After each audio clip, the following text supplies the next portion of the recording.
Hey y'all, I just wanted to show you an easy way to paint a wreath.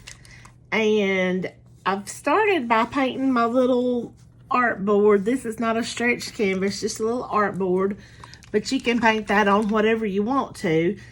But I'm starting out, since the surface is really dark, I'm starting out with a lighter color. If I was going to paint this on a lighter color canvas, I would most likely start out with a darker green to create some shadows. But since the canvas is already dark, I think that's going to help with the shadows. So we're just going to take this mid-size brush and some of this Hauser light green, and we're going to kind of make a circle. So I'm going to set me some boundary points just here and there to keep me on track with and I've gotten paint in my eyebrow and where I didn't mean to on the canvas, but I just want to set some points of the parameters to kind of help me keep it. I'm terrible with proportions and getting things lined up right, so I just wanted those four. And you don't even have to do the wavy squiggles like this. You could just paint a circle for that matter, but you can just press your brush and do the little wavies like that to make it like an uneven. And this does not need to be precise. I know this is not going on real smooth, and that's okay, because when we start bringing in our little individual bits of greenery, it's all going to come together.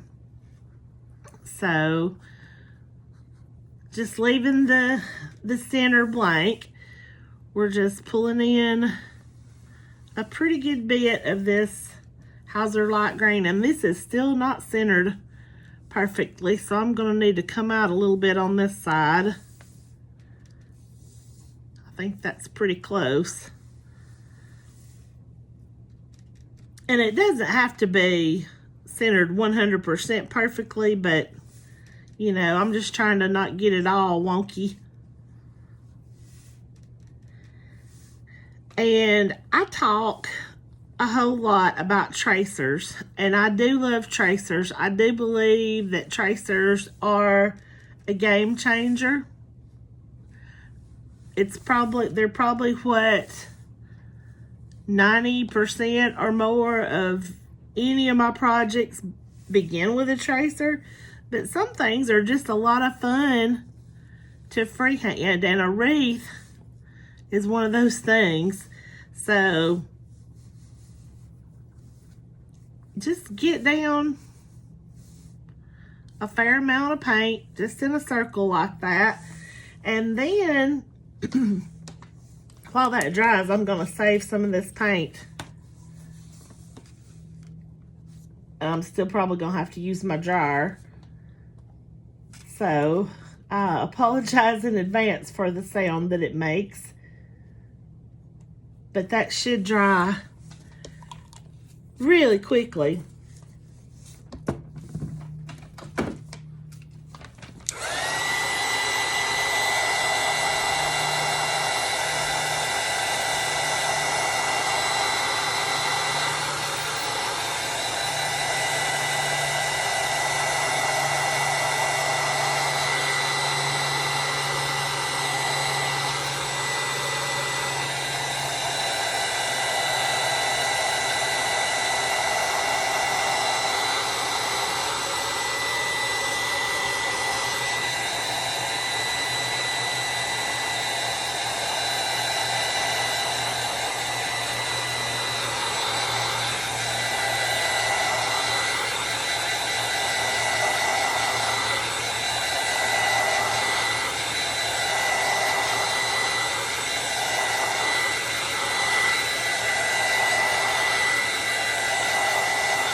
and it should dry to look really matte.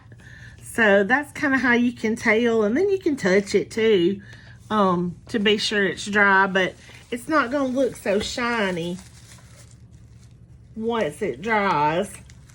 So now I just want to come in with a high contrast color. So I'm going to use this color called Avocado.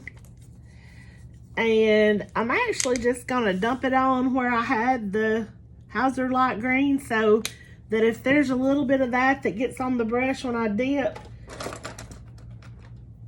that's okay, because we want it to all kind of blend. Maybe not blend, but like we want it to all come together anyway. So we're just going to start going around just in random spots with the avocado, just with a little pull-in motion. You want to load your brush pretty full, and you want to leave some spaces between so we can come in with some more colors to make this. And this is not a Christmas wreath. This is going to be like a summery wreath, and if I can get one on there, I may have it too low to put a bow on it, but I'm going to try. I like wreaths year-round, just here and there, and I use different kinds of wreaths all through my house, and this will probably be like a lot of my stuff. It'll end up on the mantle. So, you know, if you wanted to, you could make a more defined eucalyptus or boxwood looking, whatever you want. But I'm just kind of doing these little short pulls with a pretty loaded brush. A few of them I can tell I kind of didn't get it exactly. You can see the kind of jagged end where I pulled. That's what I'm doing right now, is just kind of getting that cleaned up a little bit. So without even rinsing my brush, then I'm going to come in with this color called Desert Cactus. So we started out with the Hauser light green, and then we did avocado, and now we're doing Desert Cactus. And again, I'm not even rinsing my brush. I'm just letting whatever's going to happen, happen. A little blending is not going to be a bad thing here. And we're just going to come in with into the areas that were kind of left blank with the previous color. Just kind of random. Yeah, I don't know if I'm going to be able to work in a, I probably want to make some go in some different directions around the perimeter too. Just to give it a little more interest. I don't know if I'm going to be able to work that bow in or not. I hope so, because I think that would be really cute. But yeah, this is looking a little too, it needs something going on around the edges. So kind of lap some of them over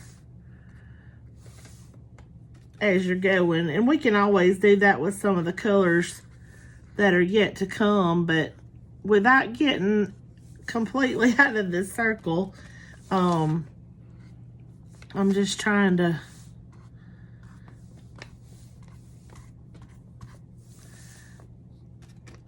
make it not look like such a perfect circle, I guess is what I'm trying to say. Okay, so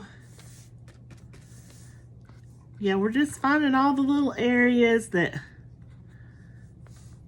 don't have any paint yet, and just start going all different directions, I think, at this point. And then Again, without a brush rinse, we're gonna do just a little hit of a dark color. This is Hauser dark green. We started out with the Hauser light green, and this is the Hauser dark green. And it's really dark, so I don't know that we need quite as much of it, but we're just still hitting those areas that don't have a lot of paint, that maybe fell right on the color we started with that's kind of dried a little bit.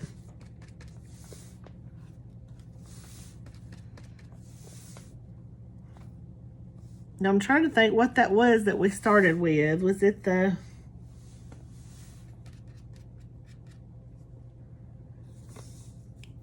I think it was, oh, it was this Hauser light green was the base. So yeah, this is the Hauser dark green that we're going in with now. And just kind of,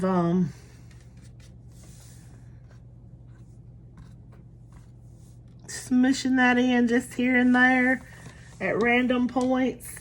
But I like the way these colors kind of go in together and give your wreath a little bit of depth.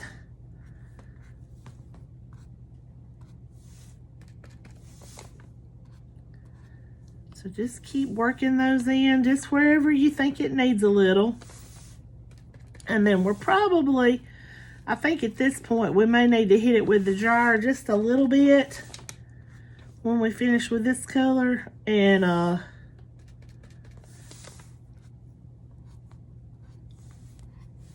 then we'll come in with our final colors and see if we can arrange a bow on there. Again, I don't know. I think I got this too low. I think I probably should have made it a little bit higher up. I was just working so hard, concentrating so hard on getting it centered that I forgot about the bow. But we'll see. We may still be able to do it. But just getting these just all kind of smushed in there. Yeah. Okay, I'm gonna pause for just a second while I dry this. So I think that's about gonna do it for the wreath. I think that's enough for the greenery portion. And I think maybe we can get a bow on there. I'm gonna try. But to make sure that it covers over the green, I'm gonna start with this color called Pewter Gray for a primer for the bow. And I'm just gonna get the general shape of it, starting a little bit high right here. And it's gonna have to be kind of a smallish bow because the wreath's big, but just kind of getting the general shape of it with the gray.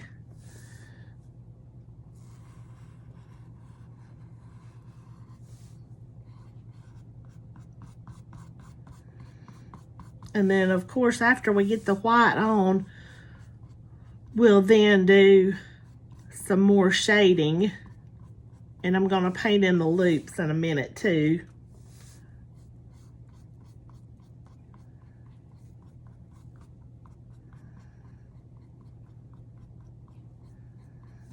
Let's see, I think I want this side to kick up just a little bit higher.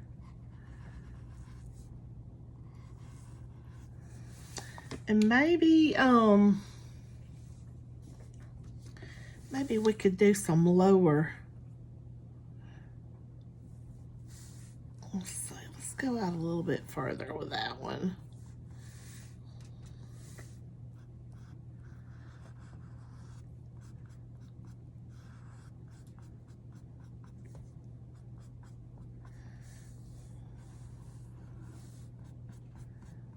I think the bow's a little crooked, but I can definitely paint a bow better than I can tie one. I used to make bows for my daughter's hair when she was little, but I have lost my touch.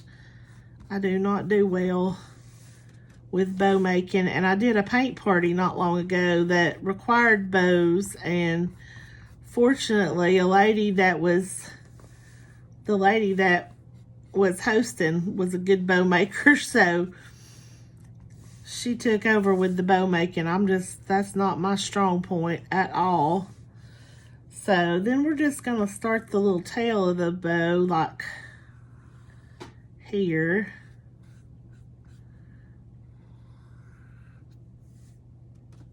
And we're just gonna bring it to a point, and we'll polish up that point in a few minutes, but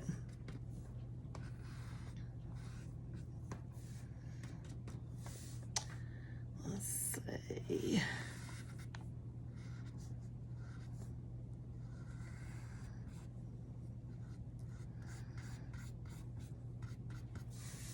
The good thing about this gray, if we mess it up, we should be able to cover over it with some black.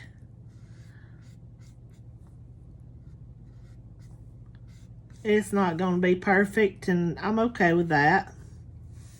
Okay, so I got a little ridge right there.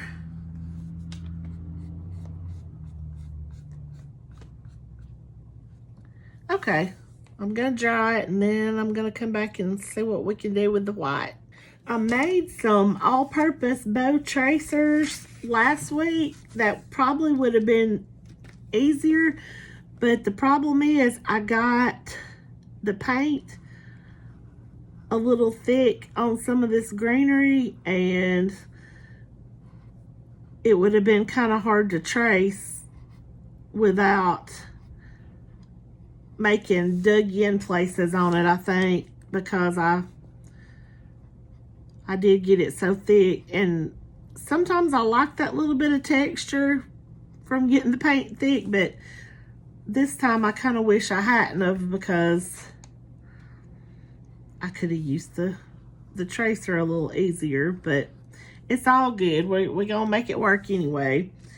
But right now we're just kind of trying to create the loop. And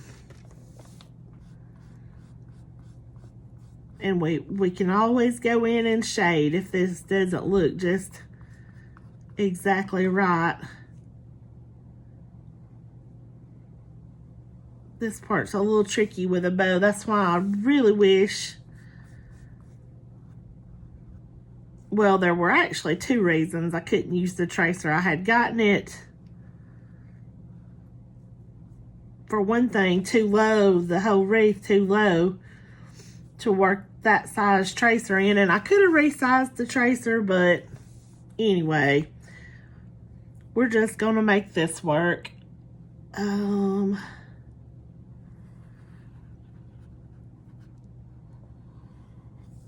And I think it's going to.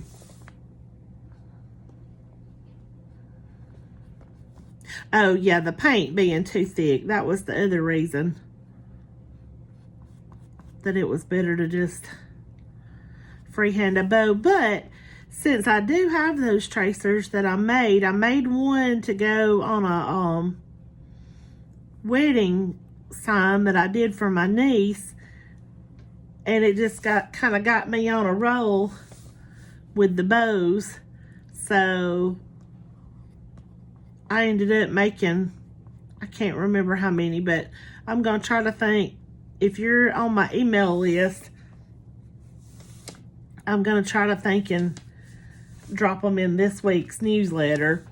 And if you're not, I would love it if you would join our email list. We have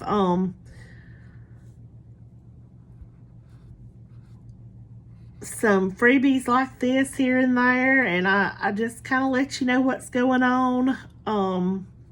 You know, what all we're offering as tracers and paint parties, you know, so you don't miss out on anything. That's kind of the purpose of the newsletter. So just to keep everybody in the loop.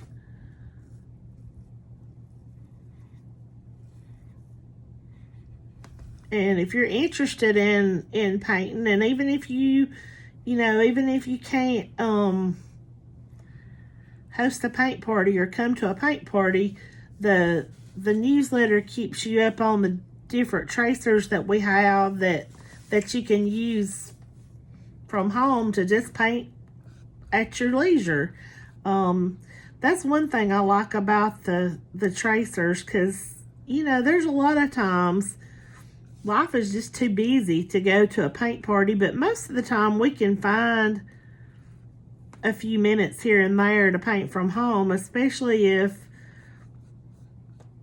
you've got like a little, and we don't always have a little area where we can keep our stuff set up, but if you do, just having somewhere that it's easy to go to and paint is, that can save you a lot of time, keep you from having to round up your supplies and everything.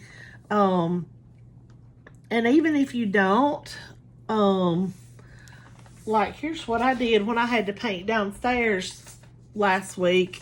I had something that was too big to drag up here to my little studio, and I just put it all in a little basket so I could gather it up quickly, and I knew I would have everything I needed.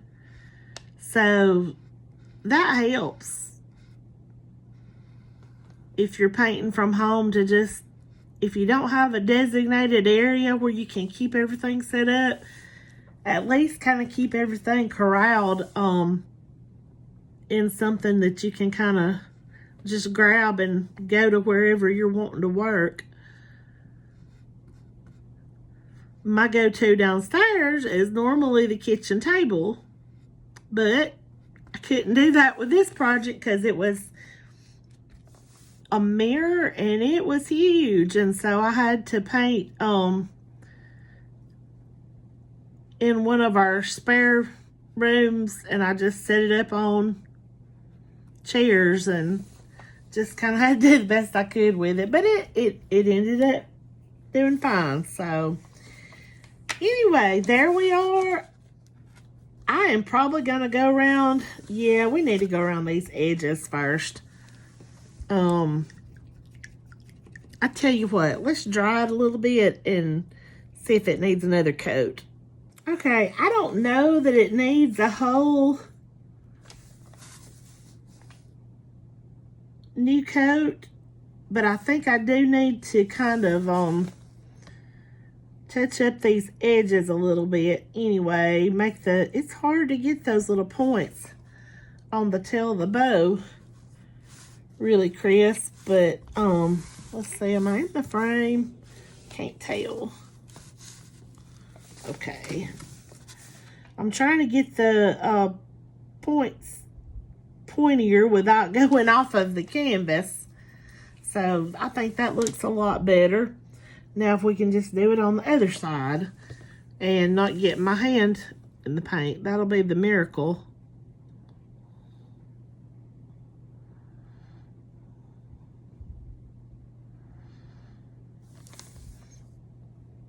And for this, I'm just using this little bitty round brush. You could use this is kind of a liner brush, kind of a cross between a liner and a round, I guess, but you could use either one for this. And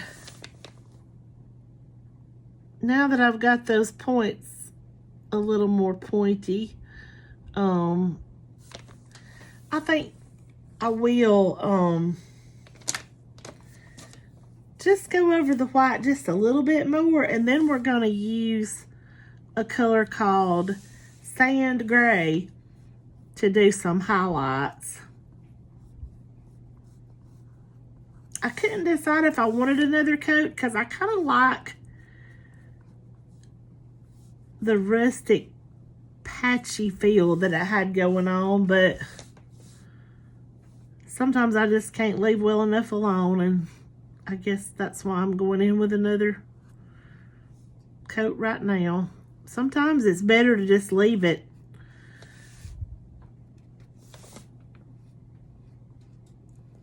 there's a lot of times when I mess something up just by overdoing. But hopefully this is not going to be one of those times.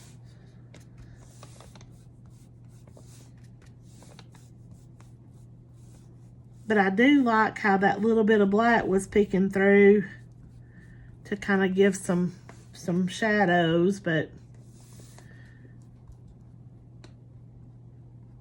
anyway.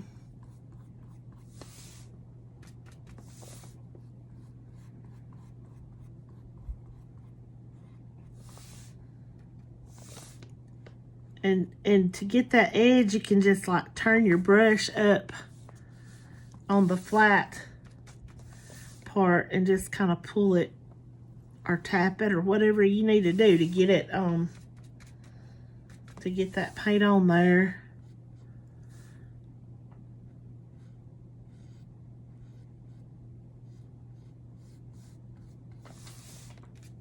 And if you start getting a ridge along your edges, you might have too much paint on your brush, or you might just need to start in the center before you go to the edges to work some of it off to keep it from building up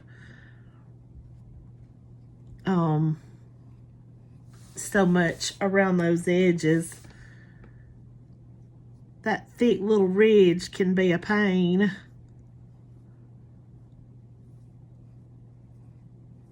Okay, so now that we've got that done, I'm not even going to dry that because I kind of want it to blend a little bit. And I'm just going to take this little brush and not even rinse my brush. And this sand gray is really just kind of like an off-white. And I'm just going to go around like where the knot in the bow is. Just kind of work around it a little bit to just give it a little shadow. And just add some lines to it, basically. And then I'm going to do around where the, well, and like I'm not necessarily going for a solid line, so I'm doing heavier pressure in some spots than others.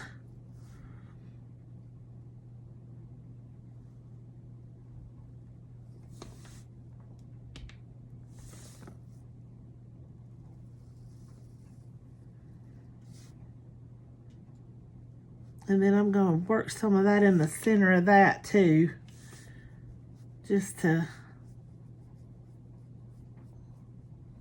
I think I liked the darker better.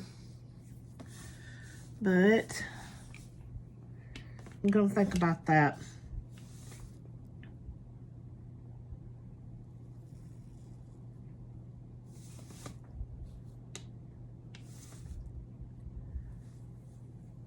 So we're basically just outlining, but also we're going to go in and add like some creases or shadows or something to that bow.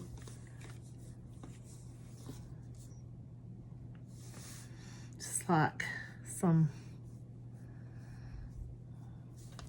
And if you get too much, you can always work in some more white. That's the good thing about acrylic paint. You can, even after you have painted something, you can paint over it if you don't like what you've done. And when you're painting wood rounds, which I love painting on wood, you can, it's really easy to wipe them off with a baby wipe.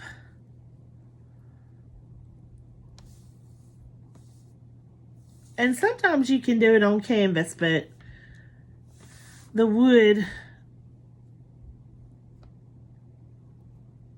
is really easy to just wipe off whatever excess paint you don't want with a baby wipe.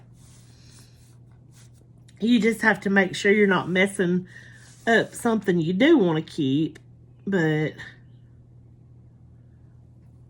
I take baby wipes to all my paint parties because they're good for cleaning off your hands, which I had a little incident with the black paint when I started this and got black paint all over my fingers, but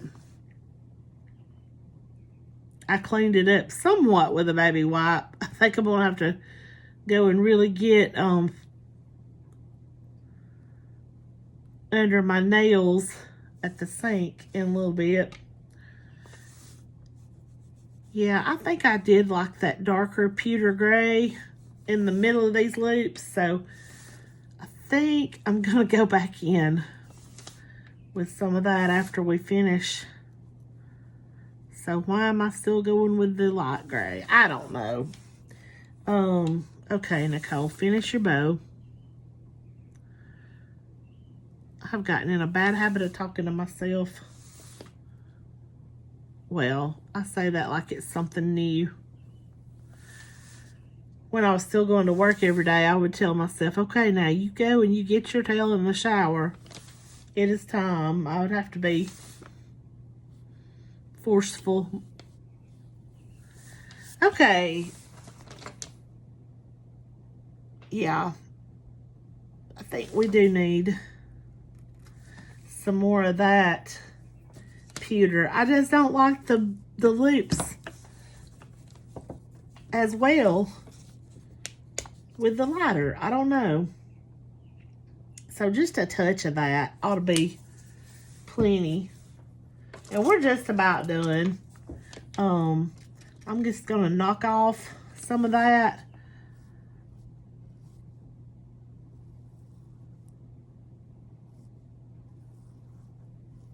And if it blends out a little bit, so much the better.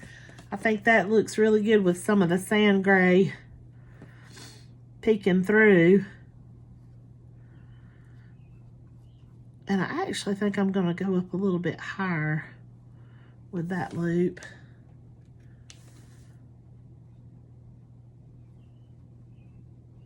Or with the space, the dark space. Am I saying that right? Anyway.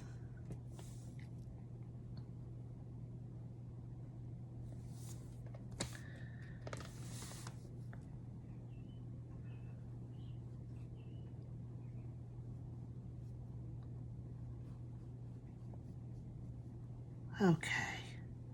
How's that? I think that's better.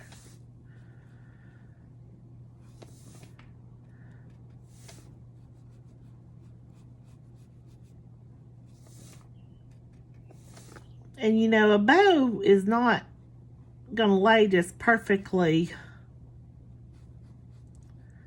Well, some people can tie them so that they nearly do, but like, it's gonna be a little